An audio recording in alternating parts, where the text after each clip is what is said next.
But should we watch the Avatar trailer, Jay? Yes, let's watch it. One of the only Avatar fans that I or anyone else knows. You got to give us the breakdown. Avatar: Fire and Ash coming to a theater near you this winter.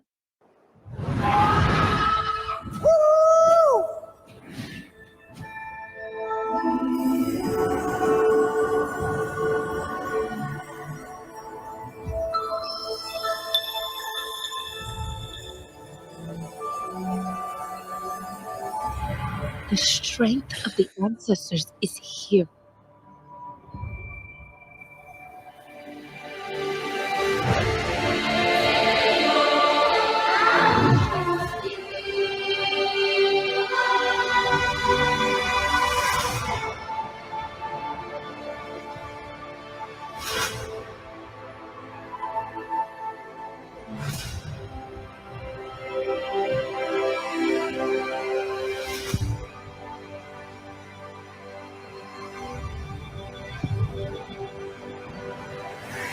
You cannot live like this, baby. In hate. Can't live like this, Ryan. In hate. What's that? Can't live like this, Ryan. In hate. Can't live like this.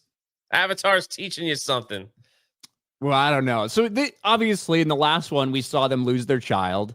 You know what I mean? You have to wonder how they're going to be affected by that, how Sully's going to be affected by that, all that stuff. The truth is, it looks like any other Avatar trailer we've ever seen. They try to show the visuals, a new creature, and then they set up the somewhat story, which is going to be a new breed of fire-breathing Na'vi. I don't know if they're fire. Maybe they don't breathe, but they control fire some way. Yeah, they can manipulate it.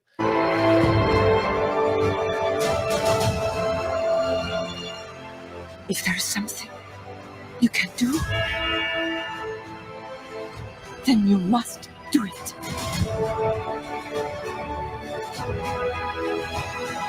All right, get ready to pause it. I'll tell you in a second. No, keep going. We'll keep going. I want to show.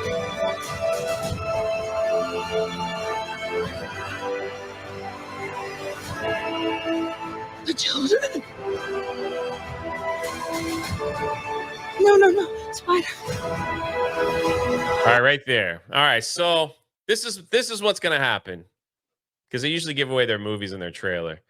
The RDA, the humans, are going to attack the clan one more time, and they're going to lose.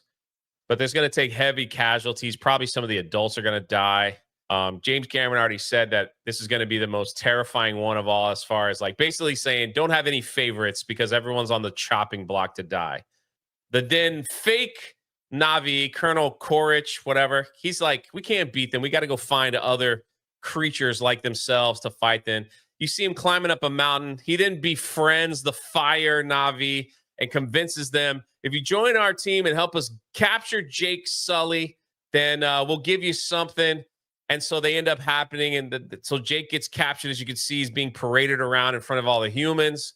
And it's going to be the kids, Ryan. The kids are going to band together and save the day. And my prediction is that Spider character, the human white boy, is going to die. That's what's going to unite them all again to save the day once again in the land of Pandora. It's funny seeing like all like these people sitting out there with the masks on. You know what I mean? Yeah. Like with the masks on, but out there, you know, taking videos and of Sully getting captured or turned in or whatever. He's the big bad, man. You know, he's the one they've been hunting for years. And we will find another way.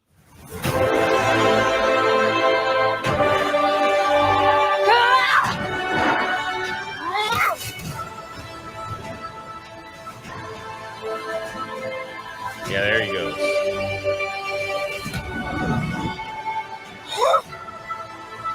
A lot of grunting.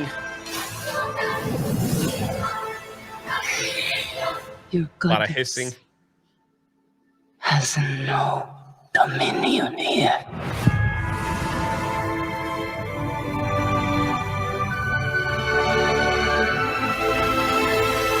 I'm gonna make a prediction that this will be the highest grossing film of the year. Well, I do think that will be the case. I don't think that that's too much of a stretch.